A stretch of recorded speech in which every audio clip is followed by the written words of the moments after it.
उत्सव विचारांचा वारसा जनकल्याणाचा। श्री स्वामी समर्थ युवा प्रतिष्ठानतर्फे शिवजयंती उत्साहात साजरी। शिवरायांचे 8वावे रूप, शिवरायांचा 8वावा प्रताप या मंत्राला कृतीची जोड देत नगरसेवक दगडू मामा पवार यांच्या मार्गदर्शनाखाली बालिकाश्रम रोडवरील भुतकरवाडी येथील श्री स्वामी समर्थ प्रतिष्ठान आणि उत्कर्ष ग्रुपने यंदाचा शिवजन्मोत्सव सामाजिक बांधिलकी जपून साजरा केला। केवळ ढोल ताशांच्या गजरात न रमता रयतेच्या राजाच्या लोक कल्याणकारी विचारांचा वारसा पुढे नेत मंडळाने विविध विधायक उपक्रम राबवून समाजासमोर एक नवा आदर्श ठेवला आहे। नगरसेवक रेवणनाथ पवार यांच्या मार्गदर्शनाखाली आयोजित या कार्यक्रमात जिल्हा परिषदेचे माजी सदस्य सचिन भाऊ जगताप यांच्या हस्ते छत्रपती शिवाजी महाराजांना अभिवादन करण्यात आले। यावेळी बोलताना जगताप म्हणाले की महाराजांचे स्वराज्य हे रयतेचे राज्य आहे। समाजातील शेवटच्या घटकाच्या चेहऱ्यावर हसू फुलवणे हीच त्यांना वाहिलेली खरी आदरांजली आहे। या वर्षीच्या शिवजन्मोत्सवाचे नियोजन रेवणनाथ पवार यांच्या संकल्पनेतून करण्यात आले होते।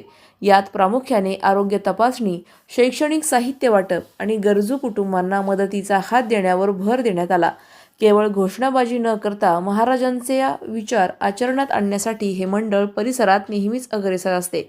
यावेळी श्री स्वामी समर्थ प्रतिष्ठानने ही सामाजिक उपक्रमात सहभाग नोंदवत शिवजयंतीचा उत्साह द्विगुणित केला। छत्रपती शिवाजी महाराज हे अवघ्या मानवजातीचे प्रेरणास्थान असून त्यांच्या विचारांची आज समाजाला मोठी गरज असल्याची भावना यावेळी उपस्थितांनी व्यक्त केली। या विधायक सोहळ्याचे परिसरात मोठे कौतुक होत आहे। यावेळी नगरसेवक अनिल भाऊ बोरुडे, विलास नाना ताठे, ओबीसी सेलचे जिल्हाध्यक्ष दीपक खेडकर, संजय मामा भुतकर, नितीन ताठे, अक्षय भगत, निलेश सत्रे तसेच भुतकरवाडी ग्रामस्थ व सर्व मित्र परिवार मोठ्या संख्येने उपस्थित होते। प्रतिनिधी स्वामी गोसावी, न्यूज 24 घडामोडी, अहिल्यानगर।